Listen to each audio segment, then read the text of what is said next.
Қазақ баласын үш-ақ ауыз сөзбен тәрбиелеген.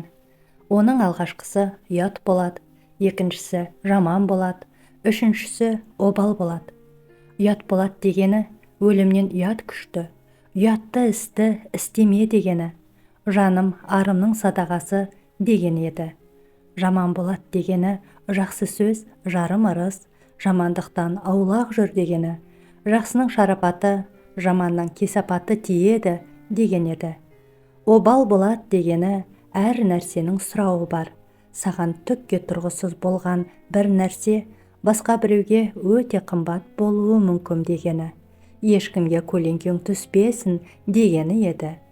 Жаман боладыға жақындамай, ұят боладыға ұрынбай, обал болады дегенге ойлана қарайтын текті ұлт болған едік.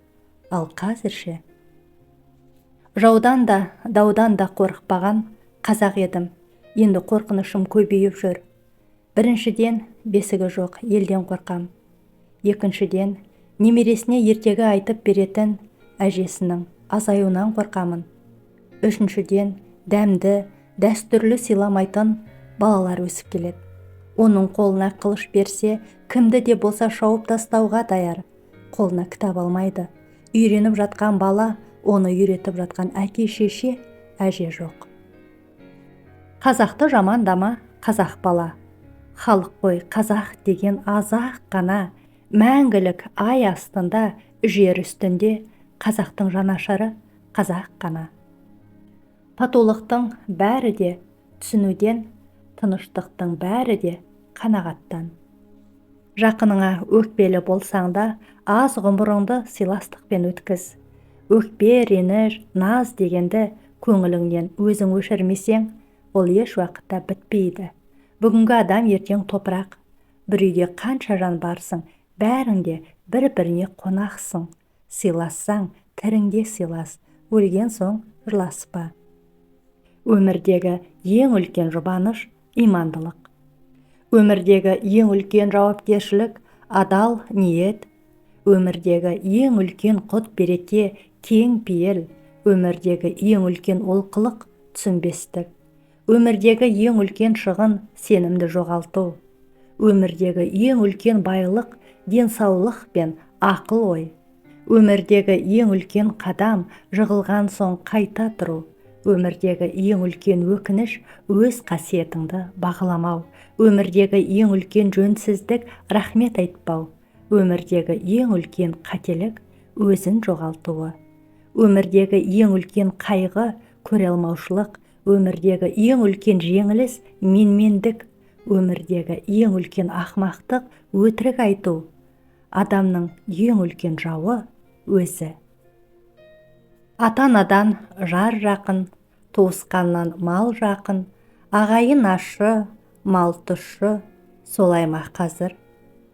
Біріншіден не жаман?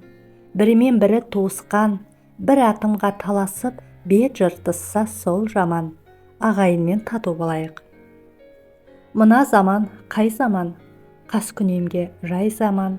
Арзандық пен өсекке өлшеуі жоқ бай заман. Бір нәрсе туралы айқын білмейінше, оны ұнатуға да жек көруге де болмайды. Сабырлық алдында дұшпан сасады. Сабырсыздан береке қашады. Бұл дүние жұмыс істемей ақша тапқысы келетін жалқаулардан және байғысы келмей жұмыс істеуге дайын ақмақтардан тұрады. Еңбек қуаныш, жалқаулық арылмас азап. Адамның жақсы болуы тегіне байланысты емес. Аман дос көлеңке, басыңды күн шалса, қашып құтыла алмайсың. Басыңды бұлт алса, іздеп таба алмайсың. Мынадай 5 түрлі адамға жолама. Бірінші сараң, екіншісі ұятсыз, үшіншісі тәкаппар, төртіншісі 200-ді, бесіншісі надан. Жоқ демегін, жоқ деме. Әр сөздің болады киесі, тыққаннан емес бергеннен адамның тасиды дүниесі. Жоқ деген сөзді қолданба, бұйырғаны болар де, жаратқанның қалауымен көңіліміз толар де. Ата-енесін сыйлап, күйеуін құрметтеп, жұмыс істеп, бала туып қызметін істеп жүрген жаман келінді де көрдік. Ата-енені сыйлауды білмейтін, күйеуін өз айтқанымен жүргізіп, бөлек тұруға көндіріп, қызметі былай тұрсын, тапқан баласын міндет қылатын жақсы келінді де көрдік. Қанша жерден қиыншылық көрсең де күліп өмір сүр, өйткені көңіл жарақаты күлімсіреумен жазылады. Сынаққа шыдап сабырмен, тілдестім үнсіз тәңірмен, еңсемді биік ұстадым, құлаған жоқпын әлімен. Тектіден туып тарадың, шығарма естен қарағым, көңілім алаң бүгін баланың амандығы, тілегі әрбір ананың. Кез келген адамның өмірінде екі ағаш болады. Бірі бақыт ағашы болса, екіншісі қайғы ағашы. Осы екеуінің қайсысына көбірек көңіл бөлсең, өзің де сонысына лайық боласың. Егер де адам өз ауыртпалығын сезсе, демек ол адам тірі адам. Ал өзгенің ауыртпалығын сезген адам нағыз адам деген атқа лайық. Білесің бе, әдемі болмай-ақ қой әлем үшін. Ешқандай керек емес дәлелісің. Осындай қарапайым қалпыңмен ақ, онсыз да бәрінен де әдемісің. Жаман ер жар қадірін білмейді, аманатқа қиянат жасама.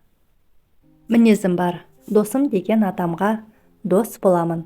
Жалғанда жалғандықты қоштамадым. Дәл осындай қалпымда қабылдасаң, дос болуға даярмын, дос боламын. Жаман болатын жігіт шегіншек келер. Кедей болатын жігіт еріншек келер. Қолы қимылдаған адамға кедейлік жоқ, аяғы қимылдаған адамға алыстық жоқ. 10 күнәнің 9-ы тілден екен.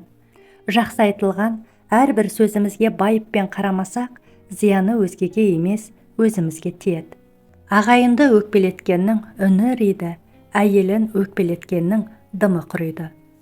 Қайырымдылық жасасаң, қайырын өзің көресің. Адамгершілік болмай, әділдік болмас. Адамның ұяты бетінде, адамгершілігі ниетінде. Өзіңді өзің сыйламасаң, өзгеден сый күтпе. Адам болып туған соң, адам болып өлу лазым. Бірде шәкірт ұстазынан сұрапты. Бақытты болудың ақшаға байланысты емес екені рас па? Я депті ұстазы. Дәлелдеңізші. Ақшаға кереует сатып аласың, бірақ ұйқы сатып ала алмайсың. Ақшаға Құран сатып ала аласың, бірақ иман сатып ала алмайсың. Ақшаға тамақ сатып аласың, бірақ тәбет сатып ала алмайсың. Ақшаға қызметшілер сатып аласың, бірақ дос сатып ала алмайсың. Ақшаға қалың малын беріп, әйел сатып аласың, бірақ махаббат сатып ала алмайсың. Ақшаға үй сатып аласың, бірақ отбасы жылуын сатып ала алмайсың. Ақшамен білім аласың, бірақ ақыл сатып ала алмайсың.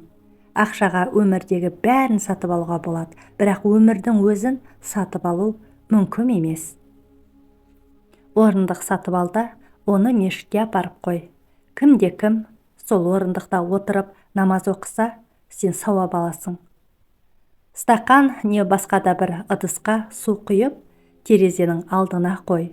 Құстар сол судан су ішіп, шөлін басса, сен сауап аласың.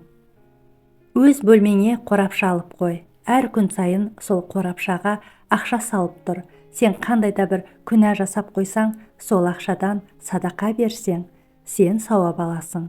Кірерде, шығарда, үй есігінің алдына дұға жазып қой. Кім сол дұғаны оқыса, сен сауап аласың.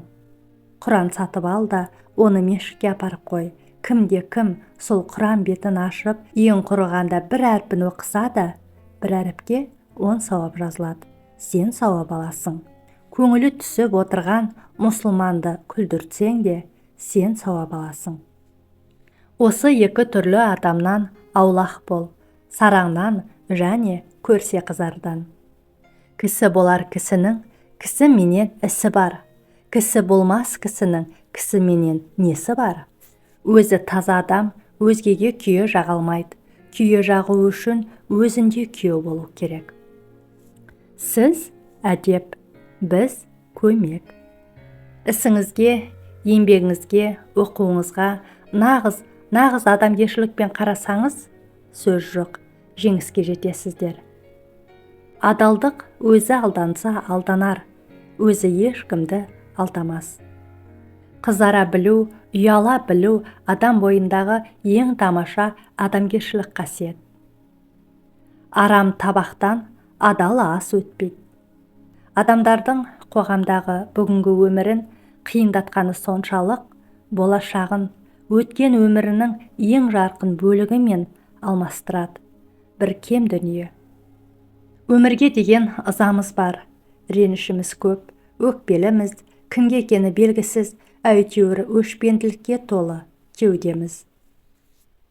Қиын жолды таңда, онда бәсекелес те аз. Бүкіл жауаптың бәрі өзіңде жатыр. Сен кітаптағы жазылғандардан көп білесің, бірақ оны еске түсіру үшін кітапты оқу керек, өз-өзіңе қарауың керек. Құрметті көрермен, ана тіліміздегі арнаны қолдай отырыңыздар. Қарағандарыңыз үшін көп рахмет, аман сау болыңыздар.